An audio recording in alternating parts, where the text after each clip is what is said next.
Hello दोस्तों, welcome back to the another video. तो कैसे हैं आप लोग? आशा है कि सभी लोग ठीक होंगे।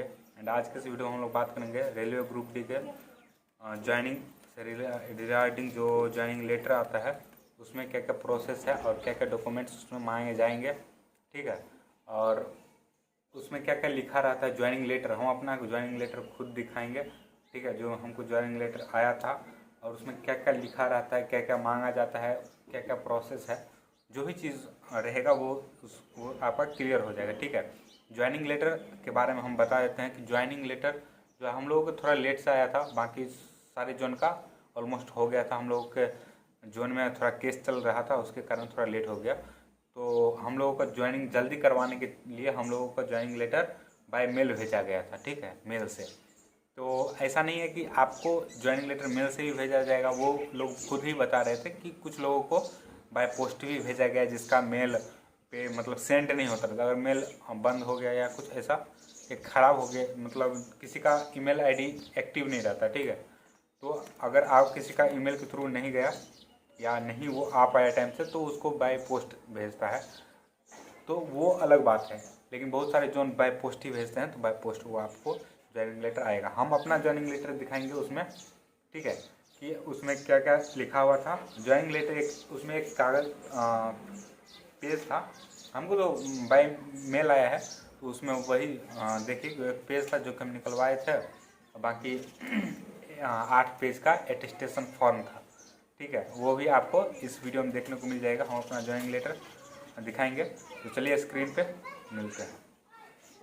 तो दोस्तों ये रहा हम लोगों का, अभी दिखा रहे हैं, ये मेरा है, हम लोगों का नहीं मेरा सुमित कुमार। ये ज्वाइनिंग लेटर है जो कि हमें मेल द्वारा आया था, ठीक है। 5वां महीना में हुआ था मेरा ये डीवी मेडिकल, लेकिन ये 10वां महीना में ज्वाइनिंग लेटर आया है। तो ये हम लोगों को लेट लग गया था, बाकी जोन में ज्वाइनिंग हो गया था, उसके 1 महीना 1.5 महीना में होने लगा था, ठीक है। तो इधर देखिए क्या क्या लिखा हुआ है। नॉर्थ फॉरेंटियन रेलवे, सुमित कुमार, ठीक है। पिता देवन राउत, इसके बाद village, post office, district, state, जो इसमें पर्सनल डिटेल है वो लिखा हुआ है। इसके बाद यहाँ आपको दिखाते हैं इसमें क्या है, ठीक है। सब्जेक्ट देखिए, offer of appointment in group D post for the RRC panel against employment number, notice number 2/2018।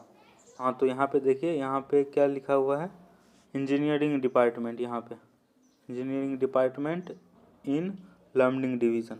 तो अगर जब हमको ज्वाइनिंग लेटर आया था तो उस टाइम जब कोई भी पूछता था कि क्या काम है, तो आप अगर ट्रैक मेंटेनर बोलते हैं, वैसे तो बहुत आदमी को अब पता चल गया है, लेकिन उस टाइम किसी को पता नहीं था, ठीक है। अगर आप ट्रैक मेंटेनर बोलते हैं तो हर आदमी ये दिमाग लगाने लगता है कि इस पोस्ट का काम क्या है, ठीक है।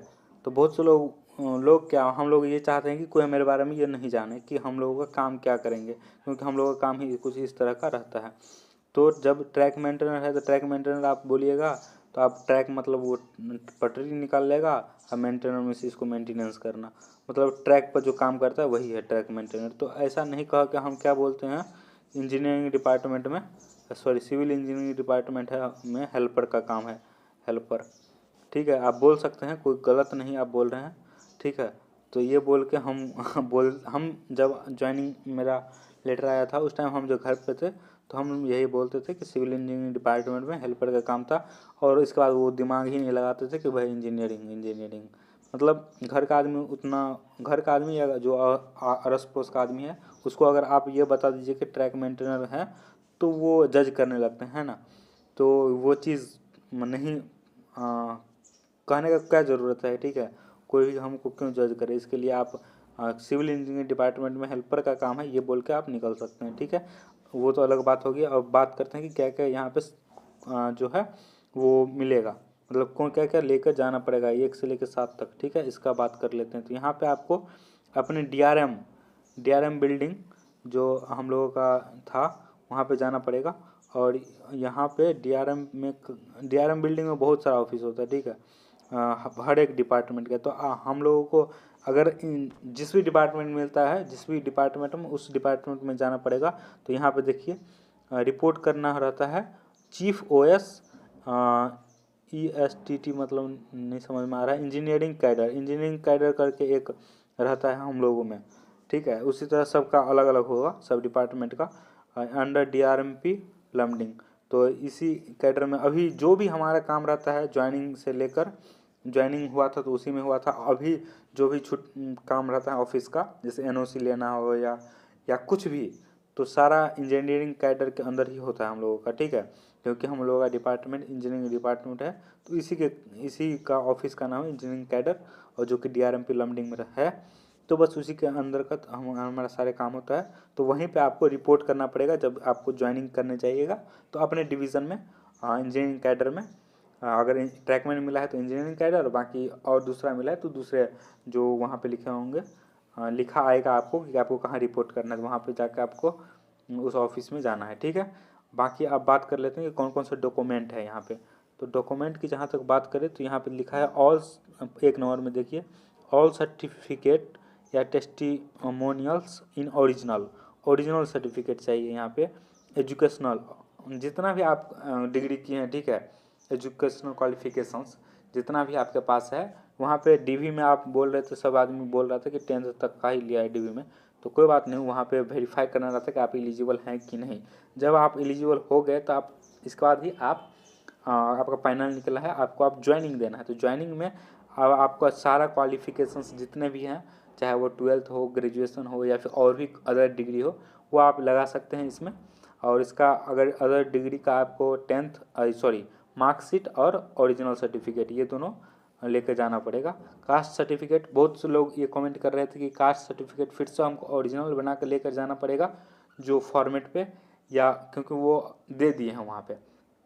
तो अगर वहाँ पे ओरिजिनल आप जमा कर दिए हैं, ओरिजिनल जो फॉर्मेट वो आप अगर जमा कर दिए, तो आपको आपका जो ऑनलाइन अप्लाई किए थे ना कास्ट सर्टिफिकेट, वो आप लेके जा सकते हैं, क्योंकि दोनों का जो नंबर है वो सेम रहता है, ठीक है। तो वो आप लेके जा सकते हैं। अगर वो ये जमा ले लिया तो आप ये लेके जाइए जो ऑनलाइन कर बनाए हैं। अगर ये जमा ले लिया तो ये लेके जाइए। इसका अगर आपके पास कॉपी है तो वो रखिए, ठीक है, बनाने का ज़रूरत नहीं है। बस वो आपको वेरीफाई कर रहा है कि आप ही वो कैंडिडेट हैं या नहीं हैं, ठीक है।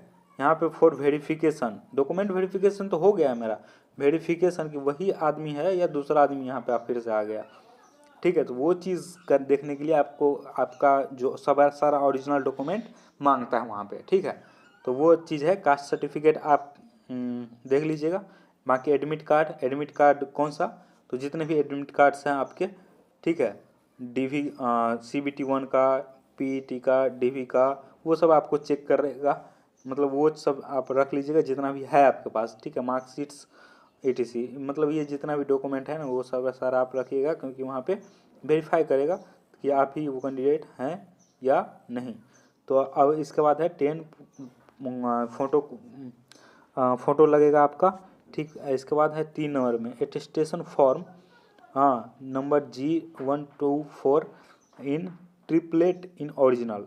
इसका मतलब ये होता है कि आपका जो एटेस्टेशन फॉर्म इसके साथ ही आपको मिलेगा 8 पेज का, ठीक है। उसको ओरिजिनल में मतलब कि उसको हाथ से आपको, ठीक है, जितने भी 8 पेज है आपका वो भरना है, और वो तीन गो कॉपी ऐसा बनाना है और वो लेके आना है। One format of blank attestation form next year, मतलब यही बता रहा है ये इस लाइन में कि एक वो पेज हम जो है भेज दिए हैं, इसमें अटैच है, से वही बता रहा है, ठीक है। और यहाँ 4 नंबर में देखिए, 4 नंबर में क्या है, 2 character certificate issued 1 issued by 02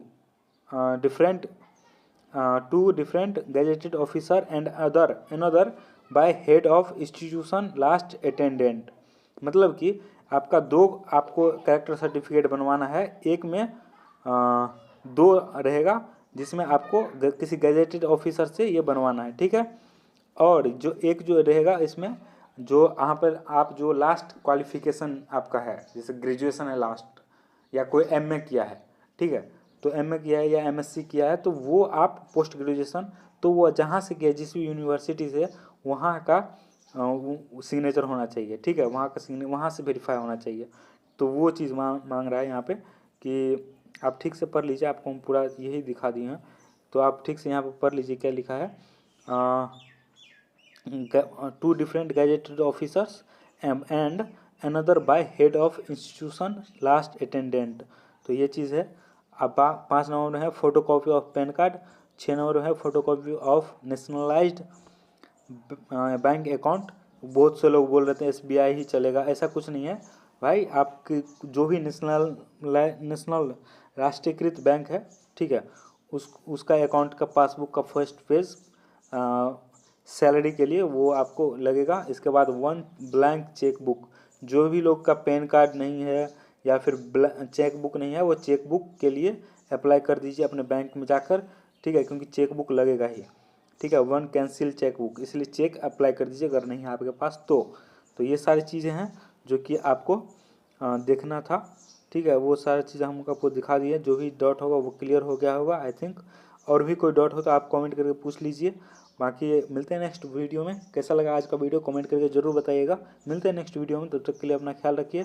love you all, take care, bye.